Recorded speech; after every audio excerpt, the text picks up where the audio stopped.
இன்னைக்கு நம்ம பார்க்க போறது ஒரு கிளாசிக்கலான இங்கிலீஷ் டெசர்ட். ஸ்பெஷலி இந்த கிறிஸ்மஸ் செலிப்ரேஷன் டைம்ல கிட்ஸை கூட வச்சுக்கிட்டு ஃபேமிலியா இதை சேர்ந்து செய்யறதுங்கிறதே ஒரு ஹாப்பியான எக்ஸ்பீரியன்ஸ் தான். ஆப்பிள் லேயர் மேல சூஃப்ளே கிரீமோட இந்த டாப்பிங்ஸ் சேர்த்து ஒரு ஃபிளேக்கி பட்டர் கிரஸ்ட்ல பேக் பண்ணி எடுக்கிற ஒரு டிலீஷியஸான டெசர்ட் இது. எஸ், இன்னைக்கு நம்ம ஆப்பிள் கிரம்பிள் பை எப்படி செய்யலாங்கிறத பார்க்க போறோம். அதுக்கு முன்னாடி இது வரைக்கும் நம்ம சேனலை சப்ஸ்கிரைப் பண்ணாதவங்க ப்ளீஸ் சப்ஸ்கிரைப் பண்ணுங்க. கூடவே பெல் ஐக்கானையும் கிளிக் பண்ணி வச்சுக்கோங்க. முக்கியமாக வீடியோவை ஸ்கிப் பண்ணாமல் முழுசாக பாருங்க. அப்பதான் மற்றவங்களுக்கும் ரெக்கமெண்டேஷனில் காமிக்கும். எல்லாருக்கும் வணக்கம். நான் லலிதா மோகன். இன்னைக்கு ஒரு சூப்பரான ரெசிபியோட நான் உங்களை மீட் பண்ணுறதுல ரொம்ப மகிழ்ச்சி. Welcome to Lalitha's cuisine. First இதுக்கு தேவையான பட்டர் கிரஸ்ட் எப்படி செய்யறதுன்னு பார்த்துடலாம். ஒரு பவுலில் 300 கிராம் மைதா எடுத்துக்கிட்டு அதில் 1 டீஸ்பூன் பேக்கிங் பவுடர், 1/4 டீஸ்பூன் உப்பு, 100 கிராம் ராக் சாலிட் பட்டர். இந்த பட்டரை ஃப்ரீசரில் வச்சுட்டு நல்லா ராக் சாலிடாக எடுத்துக்கோங்க. இப்போ இந்த மாவையும் பட்டரையும் நல்லா ஊற்றி விட்டு மிக்ஸ் பண்ணுங்க. அடுத்து ஒரு பவுலில் 50 கிராம் சுகர் எடுத்துக்கோங்க. அதில் 3 எக் யோக்கை சேர்த்து நல்லா மிக்ஸ் பண்ணுங்க.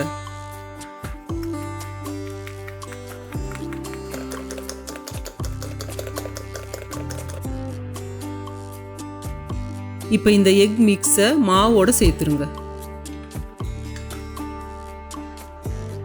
இது ரெண்டுத்தையும் சேர்த்து நல்லா மாவோட மிக்ஸ் பண்ணுங்க. இதை ரொம்ப பிசையக்கூடாது, கொஞ்சம் உதிரியாக ஹார்டாக தான் இருக்கணும். ஜஸ்ட் இந்த ஷேப்பை ஃபார்ம் பண்ணுற அளவுக்கு இருந்தால் போதும். அடுத்து நம்ம இதில் ஃபில் பண்ணுற ஆப்பிள் ஸ்டஃப்பை ரெடி பண்ணிக்கலாம். அதுக்கு நான் ஒரு ரெட் ஆப்பிள்,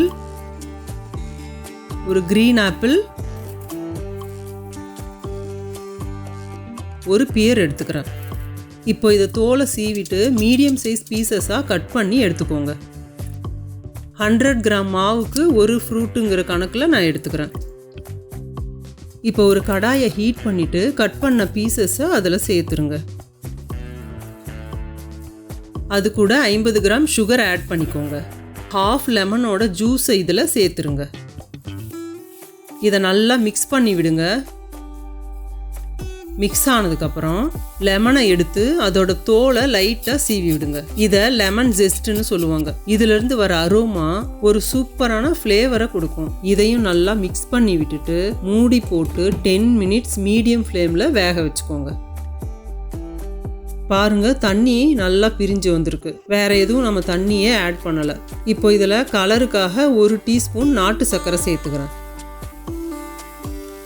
இது நல்லா கரையிற வரைக்கும் மிக்ஸ் பண்ணி விட்டுட்டு 1 நிமிஷம் விட்டுருங்க. பாருங்க, இந்த மாதிரி ஒரு 75% குக் ஆனதும்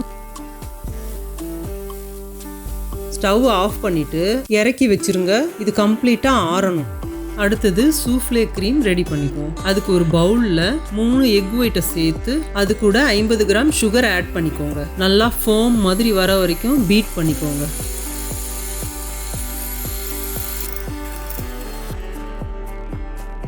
இந்த மாதிரி எடுத்தா கீழே விழக்கூடாது.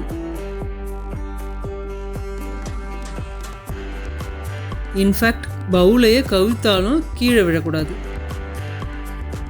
இது கூட 40 கிராம் கார்ன்ஃப்ளவர் மாவு, 1/4 teaspoon vanilla essence, 400 gram fresh yoghurt, இது எல்லாத்தையும் நல்லா சேர்த்து ஜென்டிலாக பீட் பண்ணி மிக்ஸ் பண்ணிக்கோங்க.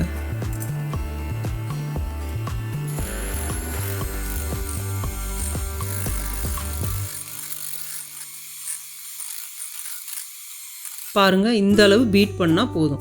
ஒரு பேக்கிங் ட்ரேல பட்டர் பேப்பரை போட்டுட்டு கிரஸ்ட்டுக்கு ரெடி பண்ணி வச்சிருக்கிற மாவை அதில் ஸ்ப்ரெட் பண்ணி விடணும். இதை ஈவனாக ஸ்ப்ரெட் பண்ணி இந்த மாதிரி நல்லா ப்ரெஸ் பண்ணி விடணும். இந்த லேயர் கொஞ்சம் திக்காக இருக்கணும்.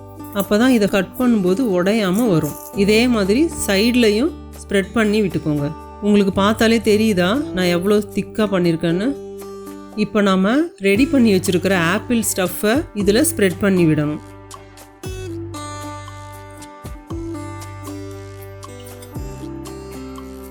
இப்போ அது மேலே நாம் ரெடி பண்ணி வச்சுருக்கிற சூஃப்ளே க்ரீமை ஈவனாக ஆட் பண்ணணும்.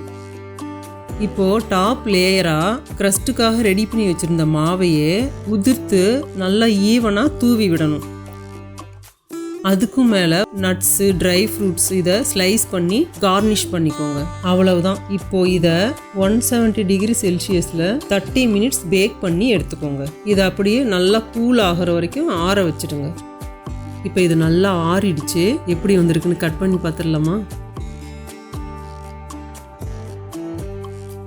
வாசனையே செம்மையாக இருக்குது. சூப்பராக வந்திருக்குன்னு நினைக்கிறேன்.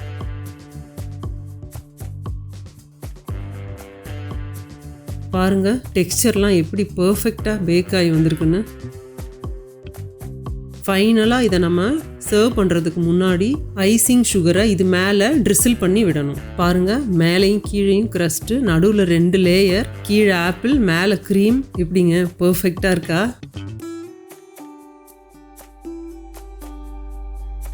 இதுக்கு மேலே என்னால் ரெசிஸ்ட் பண்ண முடியாது. டேஸ்ட் எப்படி வந்திருக்குன்னு பார்த்துடலாமா? டெலிஷியஸாக இருக்குங்க.